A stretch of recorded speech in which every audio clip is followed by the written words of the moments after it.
Do you mind if I swap it to you? Oh, yes, of course.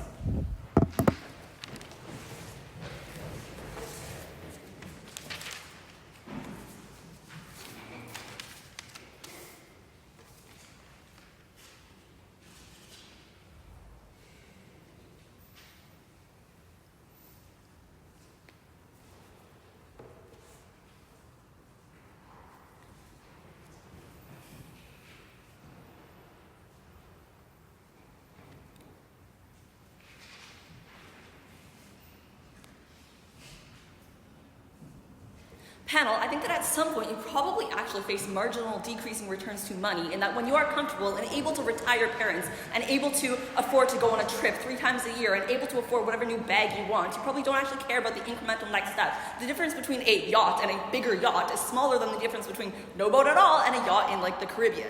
On these grounds, I think that when you claim that you're going to have some level of wealth and extreme wealth at some point in time, we tell that being able to have the exposure to life before money in your early 20s, whatnot, is very important to your ability to properly enjoy that wealth. In this speech, a constructive case for side opposition on specifically the mindset that being your life before money will provide to you and how that benefits your life once you do have that money. Following, I'll do some thorough refutation of what we've heard so far out of the Prime Minister.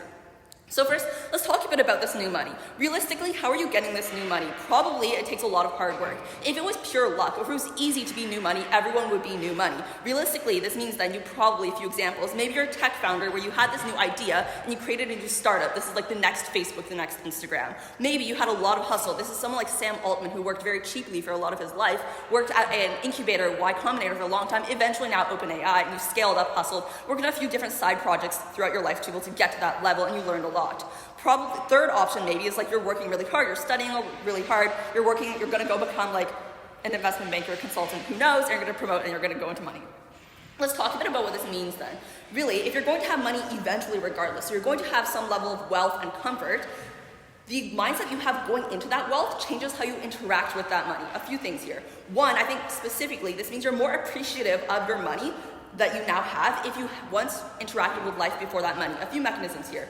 First, you were probably raised with family values around frugality if you came from new money, because if you didn't have that money to begin with, probably this means you watched your parents help you like take out your first loans, you could fund your university education. Maybe this means you like had to pick between extracurriculars growing up. I think this level of understanding the trade-off that comes with money and not just having anything you want, snap your fingers, mommy, I want that, and you get it, teaches you to value the worth of money. I'll take you later. Second, I think that hard work and the scale of hard work required to be one of the few to become new money probably means that your perception of money changes such that you perceive money as a direct correlation of the time and effort you put in to gain that money. This means this money isn't something that was handed to you or just like given to you. Rather, it's something where you see this dollar sum of money and you think, oh, this money costed me 2 years or 2 hours or 2 whatever quantity of effort and time for you to have. This means you probably associate more value to this money.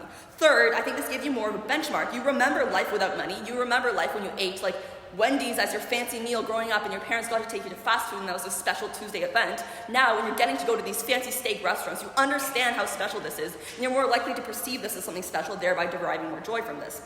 For example, this means like when you see these children who are old money raised on a yacht with like a basketball net on this boat and they perceive this as normal, I think that this child would derive more joy from this moment of playing basketball on like the surface of a yacht if they knew how unique and special this experience was, and if they could recall the gap from this experience relative to their experience growing up playing basketball on like a rickety YMCA stinky gym near their like neighborhood or whatnot.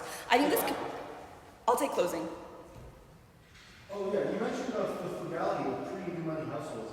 How does that track with a lot of people getting into poverty because of a lack of frugality? I mean, in this motion, we're talking specifically about someone who we know is going to become new money. No, it's not good.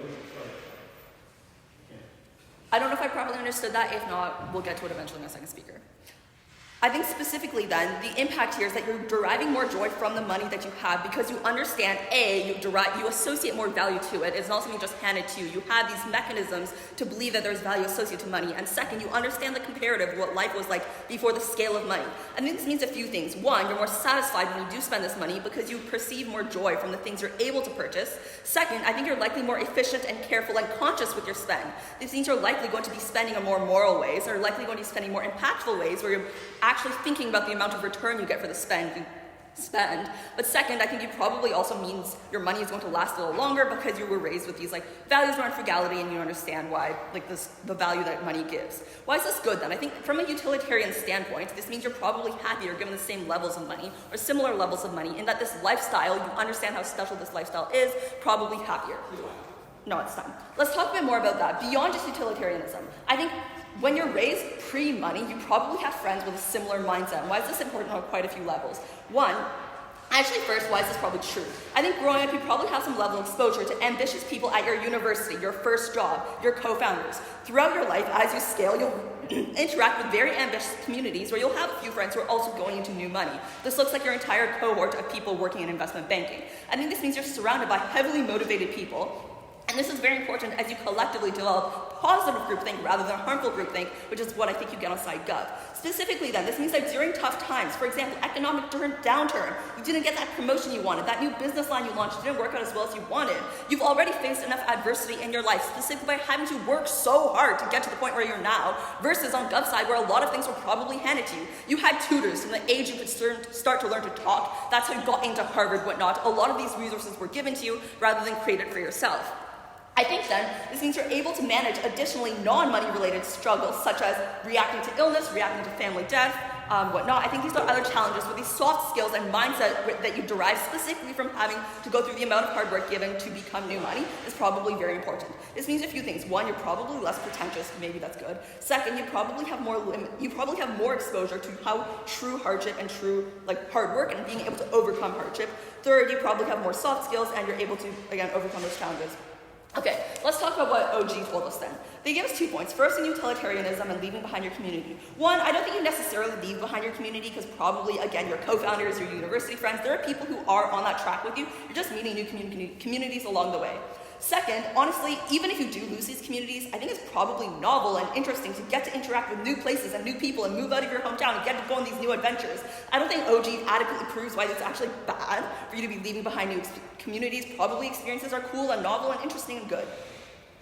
On how it's hard to be new money and therefore utilitarians and whatnot. I think one, I don't think that hard necessarily equals sad, because when you're working hard, you probably derive satisfaction from the fruits of your effort and knowing that you did something challenging. You're probably very intellectually stimulated. This is probably satisfying. I would say most people in this room don't do debate because it's easy. We probably do debate because we know it's hard, and yet that challenge is what brings us joy. I don't think hardship equals a negative utilitarian impact. Second, additionally, and if it is hard, I think this gives you the skills necessary to overcome other things in life that will be hard regardless, i.e. family death, whatnot. So proud to oppose. Thank you so much.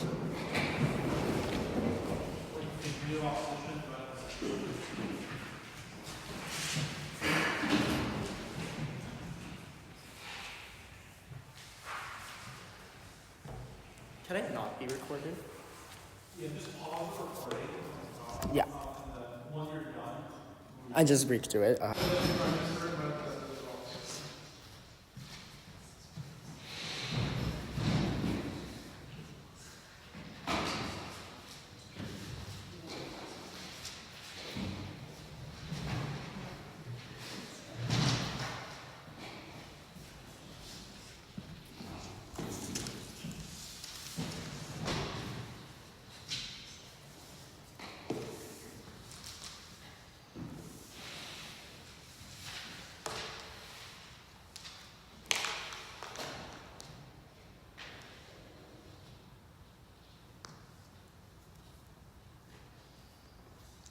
So the opening government mentioned how old money basically allows the families to achieve more fulfillment throughout their lives, as well as just have simply more wealth in general. And I'd like to start off by refuting some of their points here. So to start off, I want to analyze that more fulfillment space that they mentioned. So a key point that they mentioned here is that looking back in life, people with old money simply will feel more fulfilled because they've had more time to enjoy it, because they've been able to experience more simply with their old money.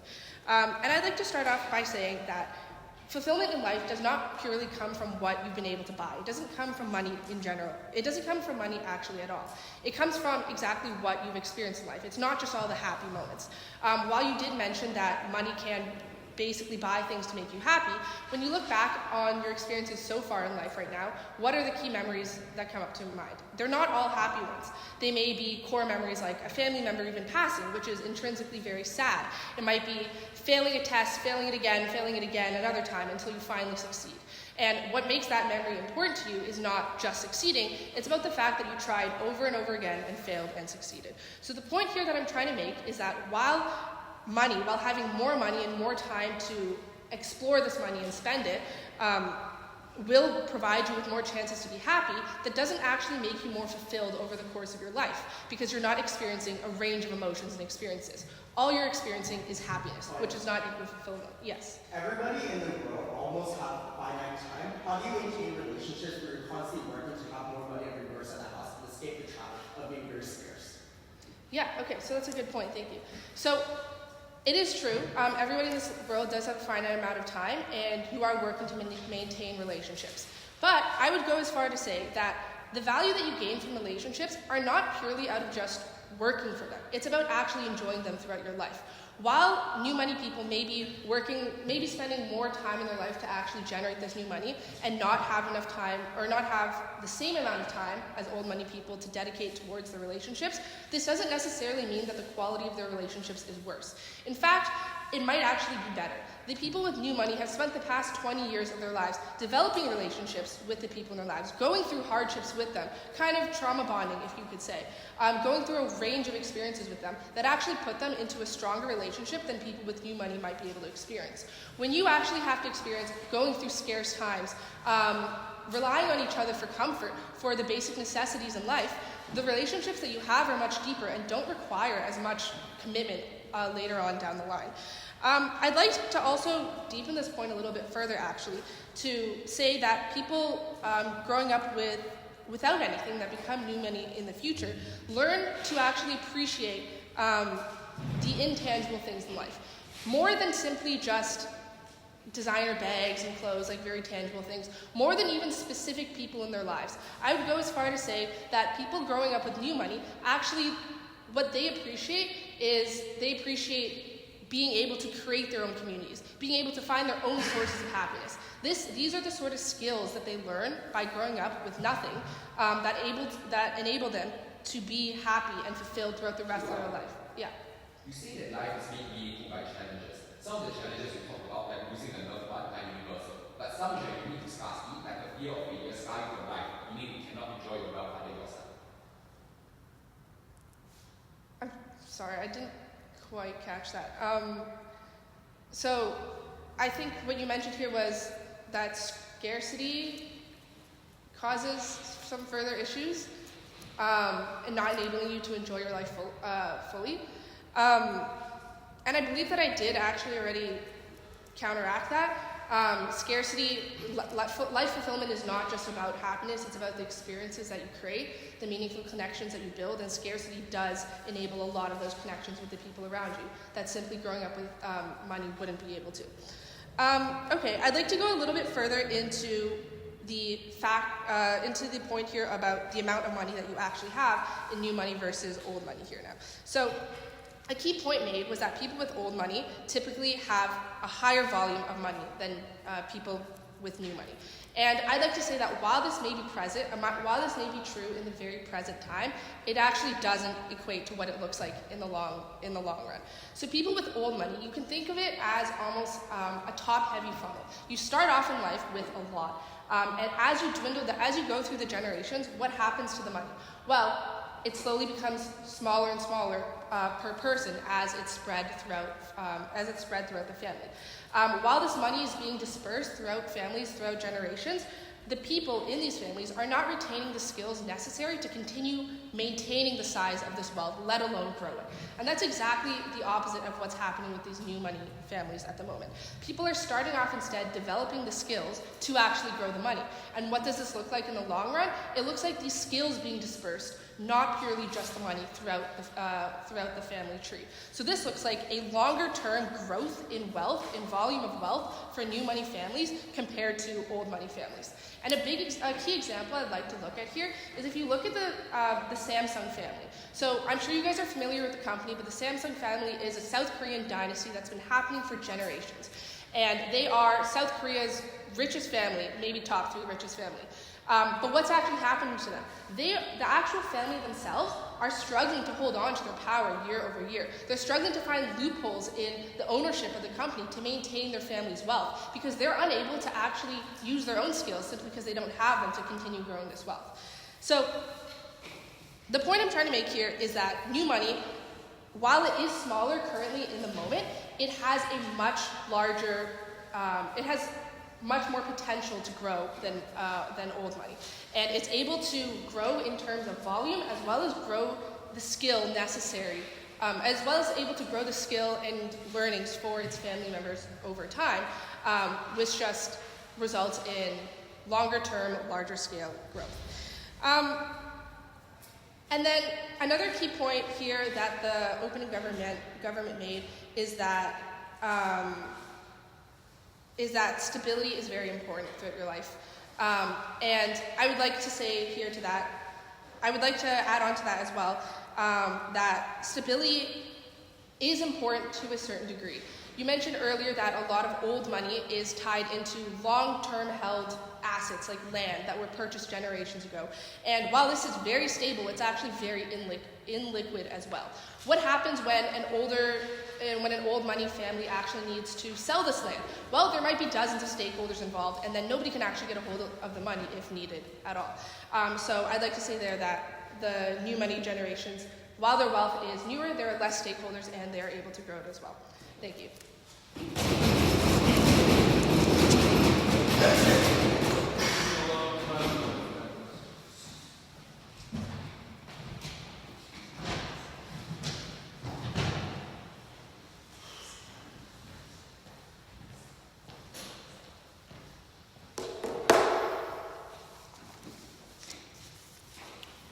I will be beginning on my next word. 1, 2, 1. Right. Representing the closing side, government here, while opening gov and opening opposition have brought up a lot of good points about having work, whether it's work ethic, whether it's social circles, whether it's having access to good resources. These are all very valid points, but I'd like to bring up some new points. The reason to being born into old money is that you are inheriting a lot of these wealthy experiences that wealthy people tend to get from the start, and you could build those skills. One of the examples I'd like to bring up is a lot of old money families tend to participate in horse racing or tend to be very involved in horse racing. While that is something that can be achieved through new money, while being born into old money, that is something that you can develop from childhood. That is a passion and skill that you can develop from the start. So therefore, when you are born into new money, you are inaccessible to those old money experiences or those really wealthy experiences. Therefore, you will not be able to enjoy a lot of the wealthy experiences that many of those in old money come from, and that would tend to limit your ability to build those skills. For someone who may be very passionate about a skill such as horse racing, may not have access to it if they are from new money, because they will achieve that later in life and will probably be past an age where they could comfortably participate in that. Another point of being born into old money is having access. While new money and old money individuals both want access to power, let's just say specifically political power, it is far more advantageous to be born into an old money family where you have understanding of the politics of your nation, you have understanding of the different leaders that have gone through, you have understanding of those networks and how power works in those countries. So therefore you are able to inherit a lot of those connections and work off of the knowledge of how your family's past operated. In an example of new money, while you may want political power and may also want to achieve access to those institutions to the same extent, that is something that you have to start from the first day. You're working from the ground up, trying to prove yourself as to why I deserve to have this access. So therefore, you have better access to political power in old money because you have already built this second relationship. And connected to that point, old money family has left a legacy behind, are usually titans of industry.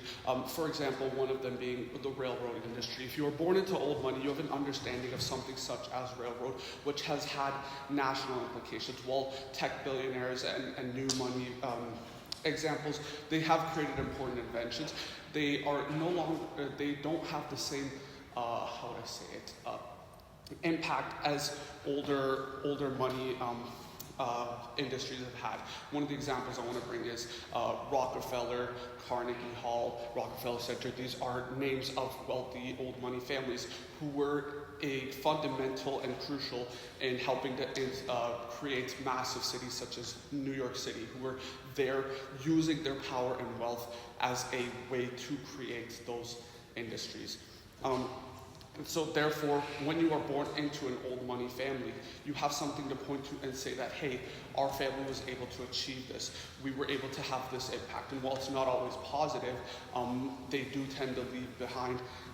There is something for us, for someone born into old money to point to and say, hey, my family has had an impact on this city or this country for generations, and we have been able to use our power and wealth for good. And the other thing I wanted to bring up is when you are born into new money, you are often, while you do grow up into a frugal household, one of the negatives is when you do amass such a massive wealth, you don't have the knowledge or understanding, or don't already have access to the smartest financial minds. So therefore, it is very possible for someone with new money to easily blow that wealth on something, whether it may be something not very smart or something that might not benefit them. One example I'd like to use is, while they're not at the same status, a lot of new artists tend to spend all their money on cars, jewelry, or something that might not be in their best interest. Therefore, there is no use. They do not come with the same knowledge of how to not only inherit that money, but in order to keep, or not only to earn that money, but be able to keep it at a proper level. Yes? I don't know the police entire thing about this. Presumably somebody who's always been offered all the money that they ever wants their child growing up is going to have less financial responsibility than someone who didn't have that and then had to earn their money. Yeah. It's not about responsibility, it's about knowledge and being able to use that wealth. When you come from a generation of wealthy individuals, they have obviously had knowledge passed down to them from elders, from people who were able to not only earn that wealth generations ago, but were able to make sure that wealth remains. When you're born into new money, you have to learn a lot of those things from the ground up while you're amassing your wealth. There's a lot of times where if you do not earn the proper knowledge of how to maintain your wealth, people will try to take advantage of you. When you come from old money, you are already born into these connections where your family has access to the best financial institutions, they have access to the best lawyers, they have access to the best quality financial support, and therefore you are able to not only learn about how that money was made, but how that money was kept and expanded at a safe and reasonable way. So to wrap up my argument, the main points that I wanted to bring up is the benefits of being born into old money is that you can have access to very lavish experiences from the start, and very lavish experiences that you may not have access to until later in your life if you're born into an old money family or into a new money family. And if you are to be born into old money, you have already built those relationships with political power to be able to have influence in policy and not have to chase that power the same way new money has to. And the other benefit is that you get knowledge of, or you get access to knowledgeable people in an old money situation where you are able to properly keep your wealth and not spend it very uselessly. And the last is understanding of industry and leaving a legacy and having a legacy that you can point to, saying that your family was able to achieve this. That's my time. Thank you.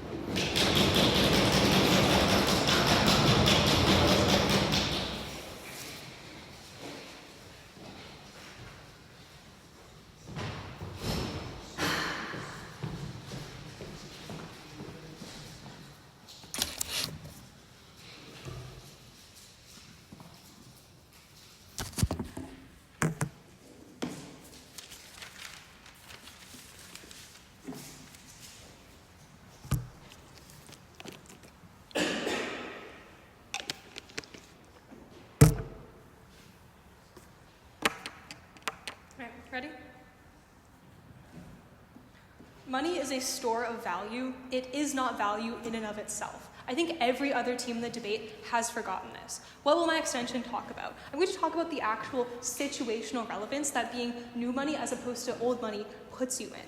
Every single team in this debate has talked about using money for a specific purpose. They've entirely focused on how much money you have, whether or not you will use that in good ways. For example, opening opposition talks about the mindset, how you will appreciate money, how you will learn frugality as a family value, how you will spend the money in more moral ways, or if you learn skills from being someone that has gone into new money, you're going to be better able to grow the volume of your wealth. I don't think that actually tells you how much you value your day-to-day life. This is the gap that we're going to fill in on our CO extension. As a simple intuition pump for this right now, I think we all have a different number in our savings account or in our checkings account, but we're still all in the same situation. I think the situation that we're actually living in matters much more than the money that is in our bank account number, because that is more proximate to how we actually live and experience our lives. That is how we actually derive utility, not from just using money in some vacuous way or thinking about money in a way that's better than some other way that we think about money. So, 2 ways I'm going to split up this extension. Why your childhood is going to be much worse in an old money family, and secondly, why your adulthood is going to be much better if you achieve new money. So first of all, childhood. I think if you grew up in an old money family, that family is probably heavily dependent on extrinsic values. That is, your parents have been generationally taught that what matters isn't really what's inside, whether or not you're a good person, but whether or not you're able to keep up the family reputation. Note the fact that this wealth has been able to survive for generations means that many generations have put pressure on future generations to continue to maintain that wealth. That means that they care more about external stores of value, like how much money you actually have, how many buildings at the university have your name on it, things that don't really reflect you as a person. This is really harmful for children growing up because you're focused on how successful your parents care about you based on how successful you are, how well you were able to carry on the family legacy. They don't actually care about you as an individual. Are you generous? Are you kind? That doesn't matter. Are you actually winning the debate tournaments that you're at, as opposed to being a nice person in rounds? Point. Why is there a trade-off between wanting your kids to make more money and also instilling them with good values? Wouldn't a good parent try to teach their kid both of these things? I think that these parents don't actually care about good values. I think that external success often trades off with good values. If you are really cutthroat in business, you're kind of an asshole, you're probably going to be a little bit more successful. I think these parents probably care more about external success insofar as they care about how their wealth is going to survive later down the line. But there's other ways that materially impact your day-to-day enjoyment as a child. For example, your parents probably care a lot about social climbing. They care about who you're friends with, whether your friends are also wealthy as well. And I think you're just limited materially by the amount of other wealthy families there are that have children your same age. There's much fewer families that are incredibly wealthy than there are families that have a median or a lower amount of wealth, so you have a lower degree of choice in who your friends are. Then if you fall out with your friends, it's really hard to find new friends, so you're stuck with kind of shitty friends. I think quality of friends matters a lot to children growing up. That's how you spend most of your time. That's something that you actually care about. I think your parents are probably more likely to be distant. This is another generational value that's likely been instilled in so far as they care about you externally more than they care about you internally. They view you more as a means to continue on their generational wealth. I think that children probably don't actually care that much about luxury insofar as you don't know what luxury is in comparison to other things. Who cares if your bed sheets have a higher thread count if you don't know what scratchy bed sheets feel like? It doesn't actually bring you that much value. I think if you're growing up in a new money family, that is, your family doesn't have that much wealth to begin with, you probably care a lot more about intrinsic value. That is because you don't have these same massive external benchmarks of value to compare your child to. I think you have greater choice of friends and therefore more flexibility in your social circles insofar as there's just more kids for you to hang out with. This matters a lot to kids in their day-to-day life. I think there's also just less pressure to be exceptional. If you're growing up in an old money family, everyone goes to Harvard or Yale, to some Ivy League school. If you don't go to an Ivy League, you are the failure. This just doesn't exist in families that don't grow up wealthy, because most people don't go to Ivy League schools, but this is entirely flipped with old money families. I think this constant pressure to be exceptional is something that really grates on children's self-confidence. It really grates on how they value themselves, whether they think of themselves as a worthy person. I think your childhood on net is just much worse growing up in an old money family. Next then, adulthood. Why your adulthood is so much worse. I think if you're growing up in an old money family, there's also just much more family restrictions on how you can actually use your wealth. So this is this interacts with a lot of the government case, if your family is wealthy, it doesn't mean that you necessarily have wealth. You have to fulfill certain burdens and obligations to like maintain part of the inheritance. Maybe you are like a dropout and you don't fulfill like what your grandparents want you to do. They're going to write you out of the will. Maybe you're gay and your parents don't really like that much. There goes your inheritance. So you have much less stability and actually access to money on their side of the house. So there's these like family restrictions because these old money families, insofar as there are like titans of industry, they care a lot about their reputation. You have less flexibility in what you can do, not only as a child, but also as an adult. I think there's a lot of uncertainty with your inheritance, especially if you have like siblings who's going to get the brunt of the inheritance. I think you also have like more limited friend circles, note that it's much easier to make friends like upwardly, if you're upwardly mobile, because you have gained your social position, you've increased it. But if you've been told since you were a child that people that are poor are like worth less than you, you're probably going to have a harder time making friends with these people if you're even exposed to them in the first place, because you're simply not running in the same circles. If you're growing up in new money, I think you get more value from work. If you're doing something that you actually enjoy that has been able to make you incredibly wealthy, I think that probably drives some utility for you. I think also like creating immense wealth in society is probably doing some sort of good thing. Even if you are working in like private equity, you're still making money for someone. That's like probably a good thing. Maybe you've created an innovation that helps lots of people. But what I think matters even more to you is your ability to help your children and to help your parents that have like raised you growing up. If you now have the capacity to make sure that your parents retire in comfort, I think that brings you a lot of solace and comfort as a person. What else would you want other than to guarantee the people that raised you a future where they don't have to worry about whether they have enough retirement savings? I think that this is something that you are entirely unable to access if you come from old money because your parents are already comfortable. But being able to help the people that love you most, that you love the most, is something that brings a lot of value to a lot of people. I think that you also can guarantee better stability for your children insofar as you're not worried about playing these inheritance games with an old money family. You can guarantee that your children are not going to want for anything. That brings you a lot of comfort as a parent because your main responsibility as a parent is to make sure that your child grows up healthy and happy. You have greater ability to do that if you grow up under new money. And note, like, the morality I think is kind of symmetric on either side of the debate. Both sides are going to donate to charity to a similar amount, whether that is for altruistic reasons or because you get a lot of social clout and tax credits for donating to charity. So I think that morality kind of washes out of this debate. So what actually matters? It's not how you think about money or how you spend your money. It's the situations that money puts you in. Through your childhood, through your adulthood, you're put in better situations if you're if you are new money. So proud to oppose.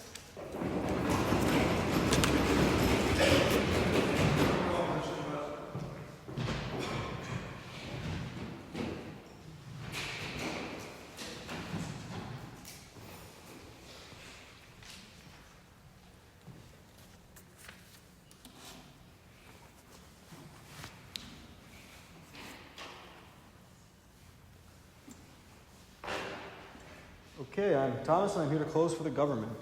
So I'm going to go over a couple of things first. I'm just going to go over a couple of our points. So one important thing that my partner raised is experiences. I think that something that wasn't mentioned too much, my partner brought it up and I'm going to elaborate on it, is that the experiences that you can get, every person likes different things. But when you come from old money, you have vastly more opportunities to experience different things, to find out the things that you like or that you're good at. And that goes hand in hand with that sense of accomplishment that we notice is very important for personal fulfillment and happiness. So when you start this thing early, start whatever it is, be it a sport, be it a club, be it something that you were able to do because your parents had money, they could put you into pretty much anything you wanted to try. You get good at it, and that is going to increase your sense of personal accomplishment and make you a happy person. Compare this to the other side where you may have really wanted to be good at, equestrian or something that, rich people do. But you may have been good at it, but you've never got a chance to try, and instead you're stuck, just grinding for pretty much your entire beginning of your life, right? So that is one reason why you'd be a lot happier as a person with old money. Another thing is that about political power. Now, there is a clear amount of influence from ultra-wealthy people on our system, and that is definitely to their benefit. And when you start at a young age in these social circles with these ultra-wealthy people, you get to network with a lot of politicians and soon-to-be politicians that will most definitely, you'll be able to affect the laws and systems of your government to increase the quality of your life. So that's something that, again, you can only really do with old money, because once you're new money, you've kind of aged out, you need to put in a lot more effort to reach the same goal. Another thing is legacy. There's definitely something special about having your name on a building. Now, I don't want to say that's the be-all and end-all of happiness, but like anyone who's accomplished anything can say, you can say, wow, you know, I built this house, but imagine the pride you can achieve from saying, yeah, my family built this town. I mean, it's just on a next level, a lot of accomplishment you get from that, a lot of sense of belonging in your city in a minute. Now, another last thing is that the lack of frugality that my partner illustrated on behalf of some new money people, I think that's definitely can be shown through kind of experiences in the world right now. There are definitely people that come into a lot of money. I mean, you look at lottery winners. Now, I'm not saying this is exactly analogous, but it is somewhat analogous to where lottery winners, a lot of them go back to their job after like a year because they blew all their money because they didn't have those expensive tutors, that lessons from parents about what to do with these massive sums of money. So once again, that's just going to help you hang on to your money and result in a happier life. Go ahead. You just like hire a financial advisor? You can, but a lot of people don't even know that they have to. That's the thing, right? Is that when you grow up in a wealthy family, you can definitely, they'll tell you, yeah, you don't know everything, you need to understand these things, but when you're growing up just barely making ends meet and trying to just get that money as fast as you can, then you aren't going to have the wisdom, or not necessarily going to have the wisdom to hire these financial advisors. Now, another thing that we were saying about, I think it's highly reductive that the closing opposition brought in we're all in the same situation.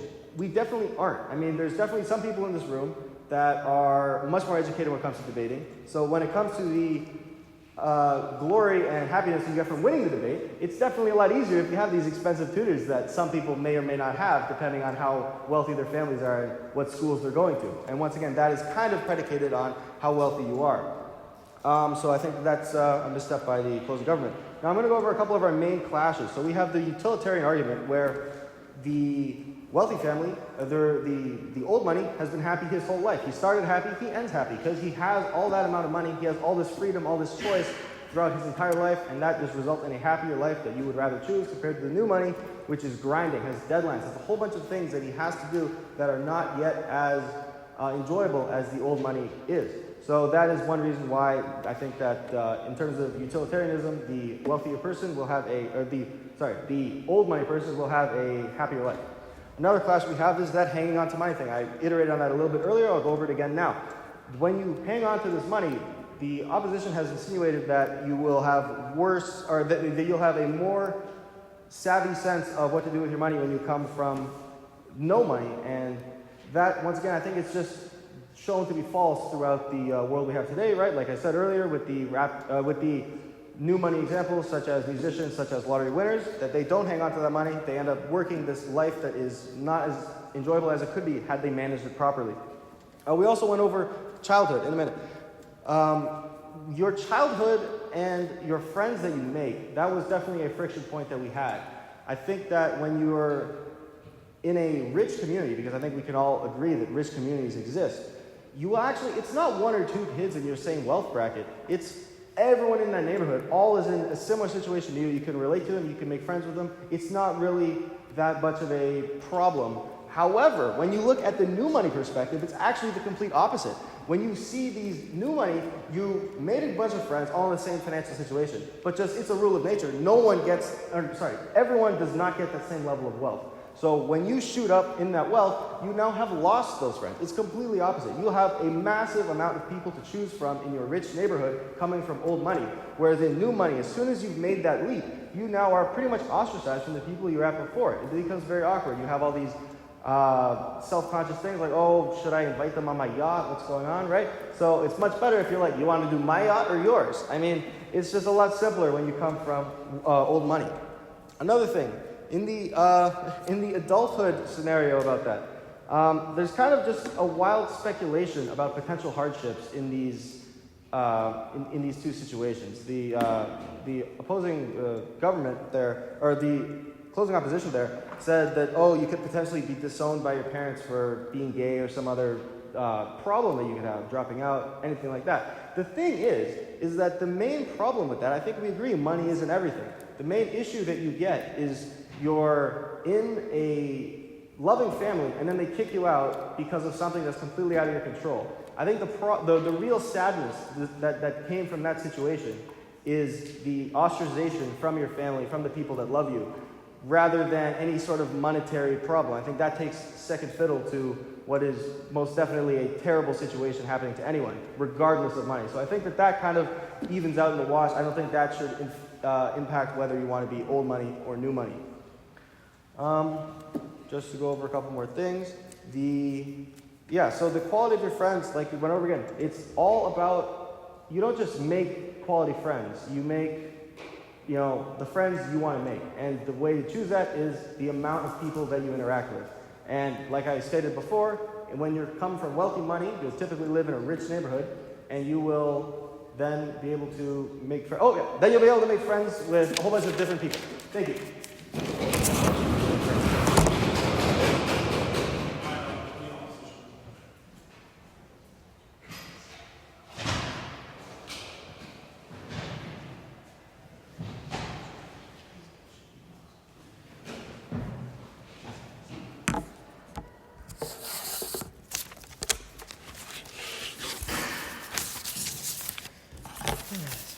Okay, so taking on enough space.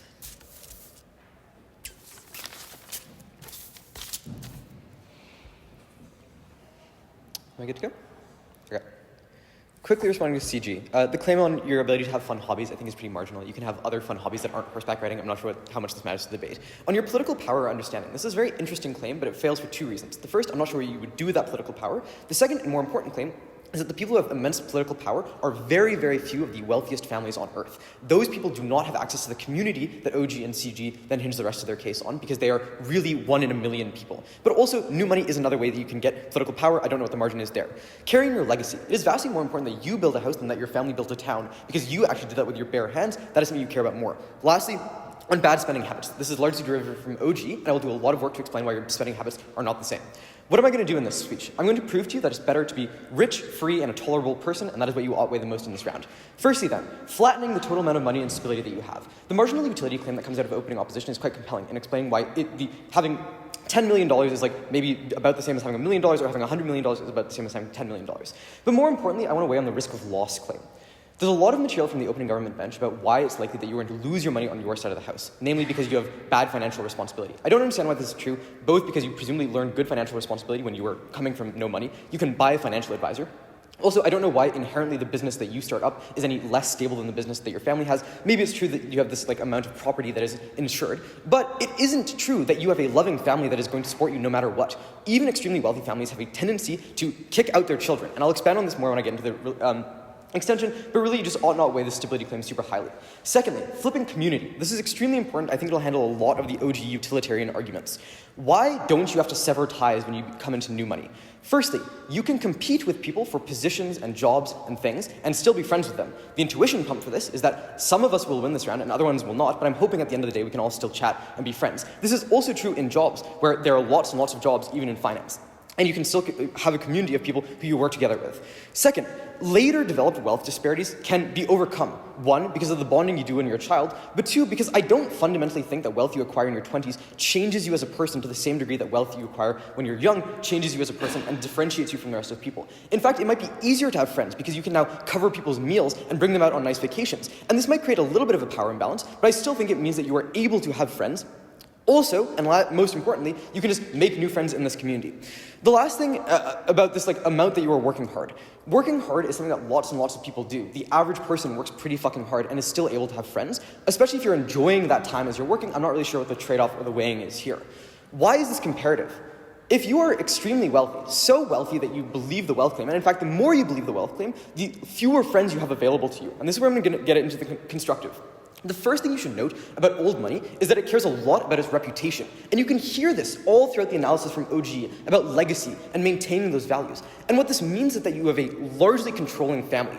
One of the axes through which they control you is who you are able to be friends with. This is just literally your physical placement, whether you are in a school with certain amounts of other friends or what neighborhood you are in. There are not hundreds of other kids from old money living in neighborhoods together. It is 1% of the population in some areas. Your ability to choose which friends you have is much smaller, and also lots of rich kids are spoiled assholes. Not all of them, but a fair amount of them who are taught with a silver spoon are not fun to be around.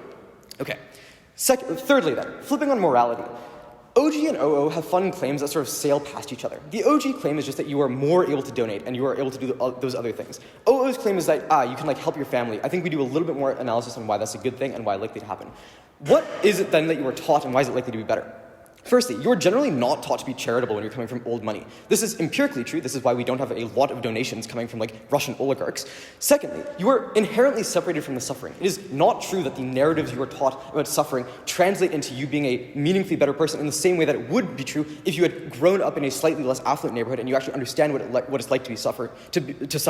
Thirdly, you don't actually have control over your money often. It's not clear that like your parents who own the money are going to give you the money to donate. But the last thing is that often these families carry with them bootstrapped narratives, again, straight out of OG. These bootstrap narratives tell you that the people who are deserving of wealth have worked hard for it. Guess who hasn't worked hard for it? People you're donating to, sure. All money cares about reputation, but because you have more money, you're more willing to spend, you have a larger safety net which ensures you if you are LGBT. Moreover, JFA is a far more moral and horrible person than, say, Elon Musk. Okay, let me just respond to the first thing I think is more important.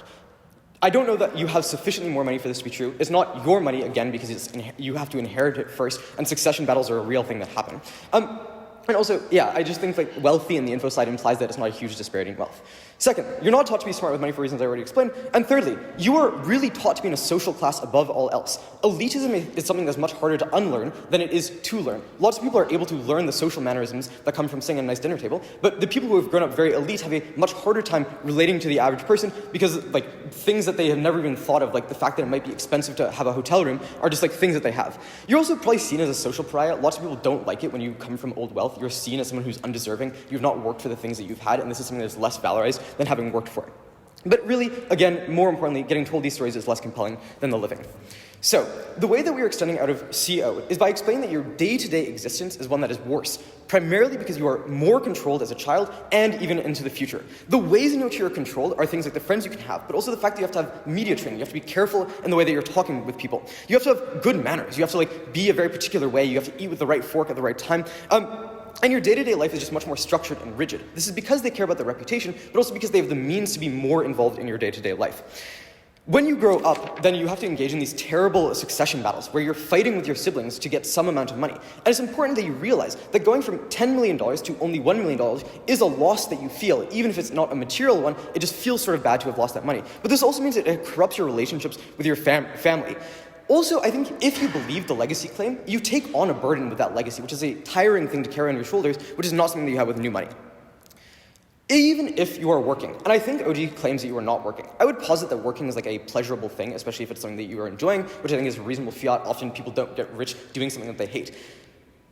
I'm going to get rage baited by this. You can't just say that PE is automatically bad. I know we have strong intuitions about this, but you are creating wealth for people, and often PE does lead to some amount of restructuring that is good. But more importantly, you can make your wealth in ways that are good. You can like come up with new drugs and make a lot of money doing that thing. That is something under healthcare that presumably has done a lot of good. So, the weighing that you all believe, lots and lots of things in this round are pretty symmetric in terms of the amount of money and your stability and your ability to enact as a moral person.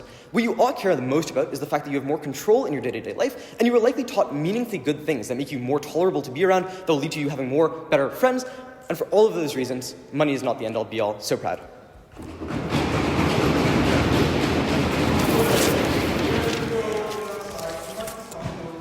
All right. What I'm going to do is I'll start with the call, and then we'll go through teams in chronological order, and just think about and talk about the contribution to the debate, and then do pairwise comparisons. At the end, we did have consensus. We started at very similar spots, and so got to consensus pretty quickly. So I'll talk about what the call was. We gave the first to closing opposition, the second to opening opposition, the third to opening government, and the fourth, unfortunately, to closing government. I'll explain how we get there as we go through the different teams. I want to start with opening government. I think we get four key claims out of opening government that are kind of set up. The first is that old money gives you a safety net and natural early advantage that you are able to take advantage of. The second is that there's the likelihood to have social alienation and inability to fit in on the opposition side. And then third, kind of like a linked claim, but I separated it out because I think it's distinct in the way that it's made. It's that not all of your peers or people around you will have the same experiences and your relationship will suffer. And when I say experience, it's like same level of success. So there's like some people who will succeed, others who will fail. There's like competitive dynamics. And then finally, the fourth claim is that you have more money than, and old money than new money. So those are the four major areas of claims that we credit opening government with that we think are most relevant within the debate. I want to then bring in what we get from opening opposition. The first is this like big umbrella claim, which is that you're able to appreciate it for a number of different reasons. The most crucial one being the benchmarking of like not having the wealth to begin with, but then you're able to accrue it over time. But there's also other things in there, like things like you value the hard work that you put in, stuff like that, that's really, really valuable. And the second big claim is that you have better habit building. So you're conscious with spending, you have hard work, like real skills, and more resilient behavior. So you're able to deal with adversity much better on your side of the house. So a couple of things that we needed to resolve. The first is the social claims from opening government. I think the panel unanimously was not compelled or convinced by either of the social claims, which is like the competitiveness of your peers and the social alienation. Couple of reasons for this. I think first, there was just like, there's a burden of proof that really isn't met with the argument, where the argument essentially is like, you won't know, like, if you don't grow up around the money, you like aren't acculturated to it in the same way. But it's just unclear why that wouldn't happen naturally or gradually over a period of time as you accumulate new money. Like, it's not like you're flipping a switch and like one day you're broke and the next day you're a millionaire. It's like you're going through a process that like acclimates you to that new environment. So it's unclear why like that shock would be quite as significant. But the second thing is just, it's unclear that the competition exists in the way that you say it does. Like the Y Combinator clash that we have on top half is like one person wins funding from Y Combinator, which like, okay, first of all, guys, like no, like it's not like one person, but also different like startup CEOs don't view each other as like direct competitors. Like that space isn't like as antagonistic as I think opening government characterizes it to be. I think like it's actually characterized by a high level of collaboration and whatnot. So I think there's more work that needs to be done if you're gonna like try to land the argument of this is like inherently antagonistic and more toxic from a community's perspective. So then we're left with kind of like the first and fourth claims, which are you have the safety net and natural early advantage, and then more money is like, you have more money than you do with new money. And we think both of those are fairly proven and well credited to opening government. We think that you do generally retain those things in a large majority of cases. I think opening opposition circumvents this issue because opening government never proves why having more money or like a better education initially, what the output of that is that actually makes you lead a better life or a happier life, right? Like I think that opening government might prove that you probabilistically like may end up with more money if we did like an expected value analysis at the age of 25, 35, 45. But I think what opening opposition proves is that agnostic of that dollar value, because the marginal value of the dollar doesn't seem that high at that point, you're a much happier person because you're able to actually compare this against where you started off, and the experiences that you had make you much happier, you are more resilient, and when you're dealing with actual difficulty in life, you're able to bounce back and you're well equipped to deal with those things, which I think are claims that probably needed to be dealt with a little bit more on opening government. I just think there's a lot of like rebuttal missing to the like personalized version of the arguments we get from opening opposition in the opening government case. So we do credit you with like the quick start stuff, and also that you probably do have more money in aggregate. That just is less important than the contribution and quality of life that we get from opening opposition as a sum total claim on the opposition side of the house. Bringing in then closing government. So I think there are three important thrusts that we get from closing government, and I want to address each of them. So the first is that you don't have the opportunity to pursue specific passions and experiences. I think there's the like example in both speeches of like horse racing or like equestrian.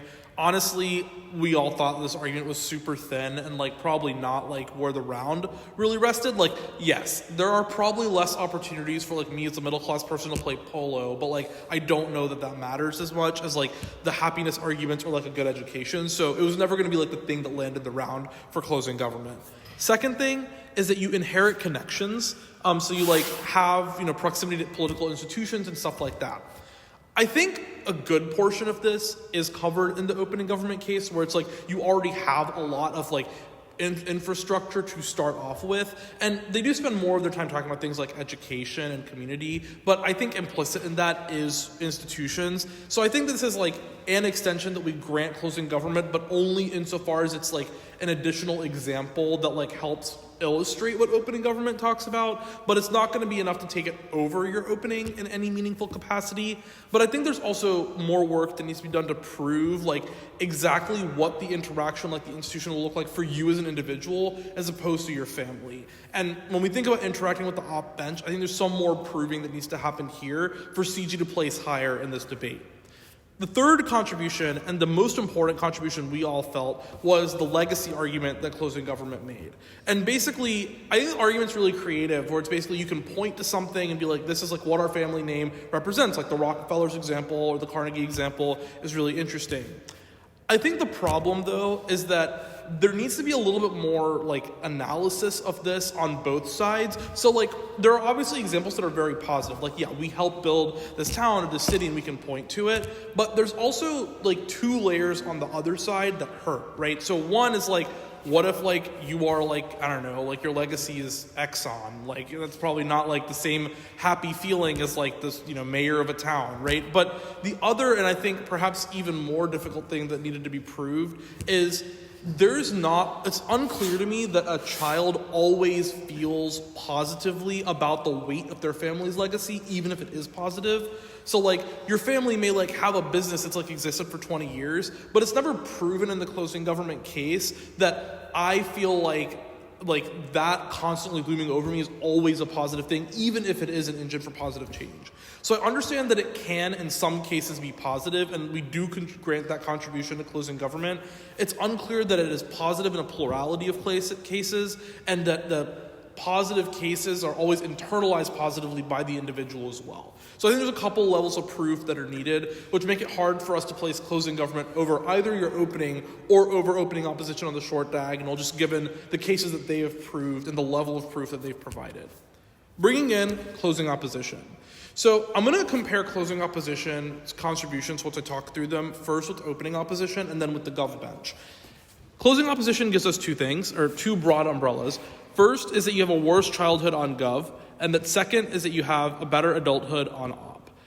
For the worst childhood on gov, I think that there's a lot of very, very direct refutation to what happens on opening government and closing government's cases specifically. But I do think that I want to talk about the positive material first, which is when we put you in a parallel with your opening tells us like there are habits that you have built, and there's like a comparison that you can make to your prior self that will make you value your position of wealth. But the argument on CO is that agnostic of wealth, you have a value system that you've chosen to prioritize, because growing up, the way that you accorded value to yourself is not by how much money you had, but rather like the values that make you a good person and the things that you choose to internalize. And so for us, it would have been a little bit helpful to have like direct weighing against the positive material from opening opposition. Like, here's why it is better to have a strong value system as opposed to like a healthy relationship with money, and like why you should prioritize it. But the thing that puts closing opposition over the top is the amount of damage that they add to the government bench that I think is missing from opening opposition. Like, I think there's a ton of refutation that we get that mitigates a lot of government bench. And I think first and foremost is like the stuff on, do you even get access to the money to begin with? And I think there's a number of things, and frankly, in a different round, it would have probably been strategic to spend more time on those things because they all short circuit the government case, right? So for example, like, Eve, I think you made the argument about like, oh, like maybe like you're LGBT and your parents don't like it. And then Vijay, you made the argument that's like, oh, like succession battles are a thing. And that was like the end of the argument. But like, you can spend more time on that, because if either of those are proven to like any meaningful extent, then government has a huge hurdle to clear before they can access any of their offense. So I think that those pieces of refutation are very critical and helped you place over the government bench, and I think also helped to differentiate you from your opening in terms of creating a bigger delta between what the government bench is offering and what the opposition bench is offering, and thus like very substantially advance your guys' case. So that's kind of how we saw the round. I'm happy to give feedback, but I also know it's late, so I'm also happy to give feedback tomorrow if you find me. But thank you guys so much. Really appreciated it.